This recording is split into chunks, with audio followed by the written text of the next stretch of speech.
আমি যা আমি তাই, ভালো লাগলে ভালো, আর না ভালো লাগলে আরও ভালো। আমি কারো ভালো লাগার জন্য নিজেকে বদলাতে পারবো না। মানুষ হোক বা পণ্য, দাম বেড়ে গেলেই ওইটা ছেড়ে দেন, কিন্তু দিন পর দেখবেন মূল্য আগের থেকেও অনেক কমে গেছে। শত্রু সবসময় সামনে থেকে আঘাত করে, তাদের চেনা সহজ, কিন্তু যারা আপন সেজে পিছন থেকে ছুরি মারে তাদের চেনা বড্ড কঠিন। স্বামীকে না জানিয়ে 5 লক্ষ টাকা সঞ্চয় করলাম, এরপর নেমে এলো কালবৈশাখীর ঝড়। গ্রামের এক গৃহিণী হয়ে প্রচণ্ড গরমে টিনের ঘরের কাজকর্ম, সেই ব্লগটাই আজকে তোমাদের কাছে আমি শেয়ার করব। তো নতুন দিনে নতুন আরেকটি ব্লগ ভিডিও নিয়ে হাজির আমি আপনাদের মাঝে, সাভানা, ভারতের ছোট্ট একটা গ্রাম শীতলকুচি জেলা থেকে বলছি। তো welcome back to my channel. আসসালামু আলাইকুম, তোমরা সবাই কেমন আছো? আমি আশা করি তোমরা সকলেই ভালো আছো। আলহামদুলিল্লাহ আমিও ভালো আছি, আর আমার পরিবার পরিজনদের নিয়ে আলহামদুলিল্লাহ আমি ভালোই আছি। আর আমার প্রাণপ্রিয় কলিজা আপু ভাইয়েরা, তোমরা সবাই কেমন আছো? আমি আশা করি তোমরা সকলে ভালো আছো। তো বরাবরের মতো না, ব্লগটা শুরুই করে দিলাম। তো চলো ব্লগটা দেখতেই থাকো, আশা করি খুবই ভালোই লাগবে। স্বামীকে না জানিয়ে 5 লক্ষ টাকা সঞ্চয় করলাম, এরপর নেমে এলো কালবৈশাখীর ঝড়। গ্রামের এক গৃহিণী হয়ে প্রচণ্ড গরমে টিনের ঘরের কাজকর্ম যেভাবে গুছিয়ে নিলাম, সেই ব্লগটাই আজকে তোমাদের কাছে আমি শেয়ার করব। তো চলো ব্লগটা দেখতেই থাকো, আশা করি খুবই ভালোই লাগবে। এই যে দেখুন, এখানে 10 টাকা একটা কয়েন ফেলবো বড় বড় ইয়েটাতে। যেদিন যেরকম পাই আমি সেদিন সেরকমই আমি সঞ্চয় করার চেষ্টা করি আর তোমাদের দেখানোর চেষ্টা করি। আর আমার ব্লগের কোনো না কোনো অংশে ভালো লাগলে সাবস্ক্রাইব করে পাশে থাকবেন। আর আমার ব্লগ কিন্তু প্রতিদিন বিকাল 4টে আসে। তো চলো, কয়েকটা অগোছালো কাপড় গুছিয়ে নিচ্ছি, এরপর মেইন টপিকে আসি। স্বামীকে না জানিয়ে 5 লক্ষ টাকা সঞ্চয় করলাম, এরপর নেমে এলো কালবৈশাখীর ঝড়। আর গ্রামের এক গৃহিণী হয়ে প্রচণ্ড গরমে আমার টিনের ঘরের কাজকর্ম যেভাবে গুছিয়ে দিলাম। দেখুন, স্বামী যদি আগে থেকেই জানতে পারতো তাহলে আমি 1 টাকাও কিন্তু সঞ্চয় করতে পারতাম না। যাই হোক, 10 টাকা হোক, 50 টাকা হোক, প্রত্যেকদিনই 100 টাকা হোক, যেভাবে হোক আমি 5 লক্ষ টাকা সঞ্চয় করেছি।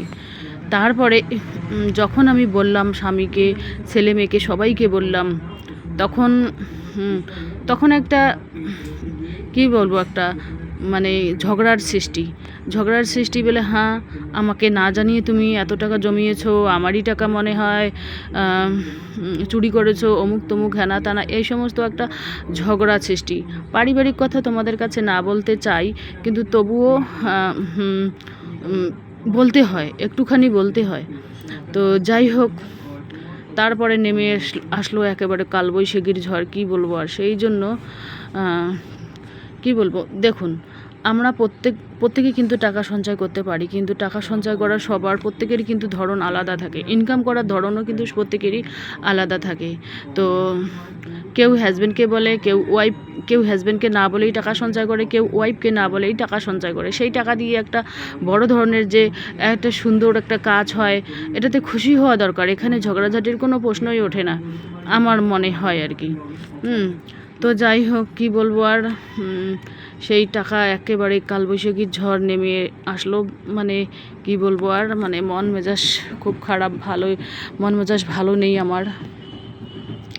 তো তোমরাও চাইলে আমার মতো করে একটু একটু করে সঞ্চয় করবে। একটু একটু করে সঞ্চয় কিন্তু একদিন বড় সঞ্চয়ের ধাপ পূরণ করে। প্রত্যেকটা মানুষেরই কিন্তু চলার পথে টাকার প্রয়োজন, প্রচুর পরিমাণে টাকার প্রয়োজন।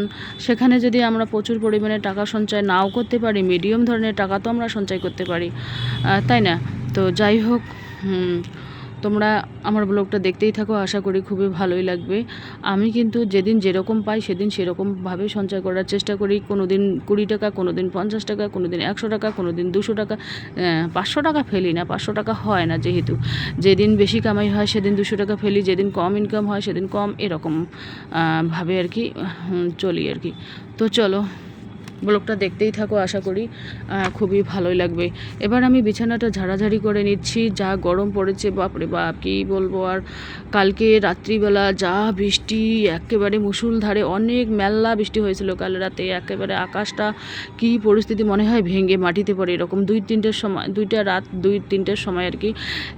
এত গুড়ু গুড়ু আকাশ কি ডাকে, কি শব্দ, বাপরে বাপ! আমি তো ভয়ে একেবারে জড়সড়, কী বলবো আর, একেবারে মনে হয় আকাশটাই ভেঙে পড়ে নাকি মাটিতে, এরকম একটা পরিস্থিতি।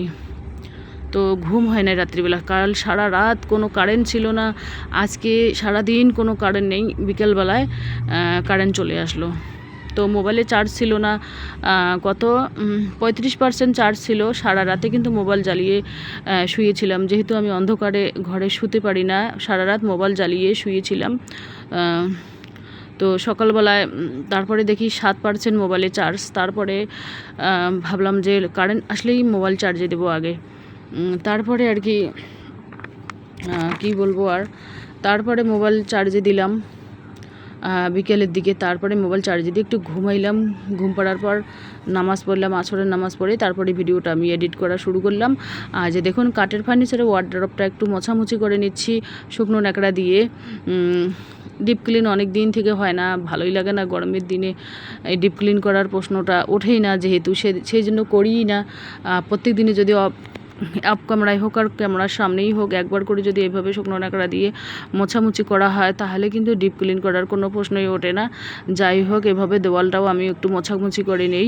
এইভাবে মোছামুছি পরিষ্কার পরিপাটি থাকলে ডিপ ক্লিনের কোনো প্রশ্নই ওঠে না।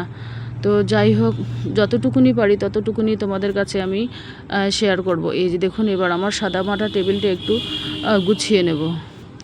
টেবিলের মধ্যে তেমন কিছু জিনিস নাই, ওই সাদামাটা, ওই মনে করো ওই কয়েকটা 3টা আছে টাকা জমানোর ব্যাংক, আর বাদ বাকি বাস বোতল বাসা, ওই রকমই টুকিটাকি জিনিসগুলো এলোমেলো হয়ে থাকে, ওইগুলো একটু গুছিয়ে গাছিয়ে নেই বাস। আমার আবার ওই তামঝাম পছন্দ না, ওই সাদামাটা যে জিনিস, সাদামাটা জীবন আমার খুব পছন্দ। জীবনে সুখী হতে গেলে কোটি টাকার দরকার হয় না, অল্পতেই খুশিতে থাকা যায় যদি সব সময় আর কি নিজের কাছেই মনে করো থাকে, অল্প স্বল্প অ্যামাউন্ট থাকে, যদি বুদ্ধিটা থাকে তাহলে কিন্তু অল্প অ্যামাউন্টে সুখে থাকা যায়। তো এবার আমি আমার সাদামাটা টেবিলটা একটু পরিষ্কার করে গুছিয়ে নিচ্ছি।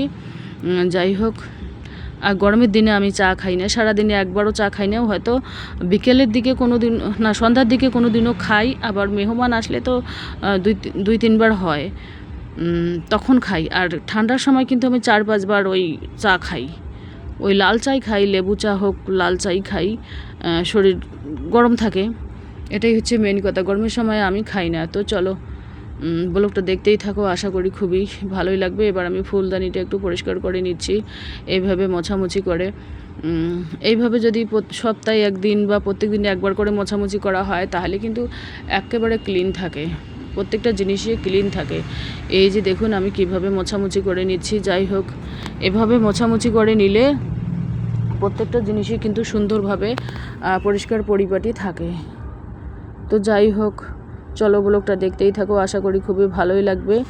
আর এই যে দেখতেই পাচ্ছেন আজকের সবজি বাজারগুলো তোমাদের এক ঝলক দেখিয়ে দিই। এই যে দেখুন, ব্যাগ ডেলিভারির জন্য গিয়েছিলাম। এখানে কচুর ফুল আছে, লাউ আছে, আদা রসুন পেঁয়াজ পটল কাঁচা লঙ্কা, সবজি বাজারগুলো গুছিয়ে নিলাম। আর কয়েকটা কাপড় এভাবে গুছিয়ে লাল রেকের মধ্যে রেখে দিয়েছি।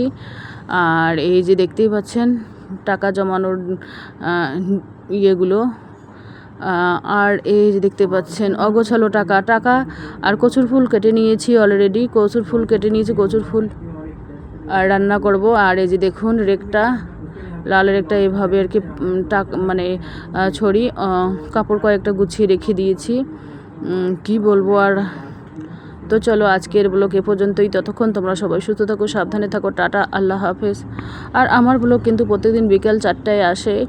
আর এই যে দেখুন এখানে রান্নার আয়োজন কি হয়েছে, এখানে এখানে মাছ আছে আর আলুর ডাল করব। আর এই যে দেখতে পাচ্ছেন এখানে কি করতেছি, কয়েক টুকরো আর কি মাংস দিছে, সেই মাংস রান্না করতেছি। তো চলো, টাটা, আল্লাহ হাফেজ।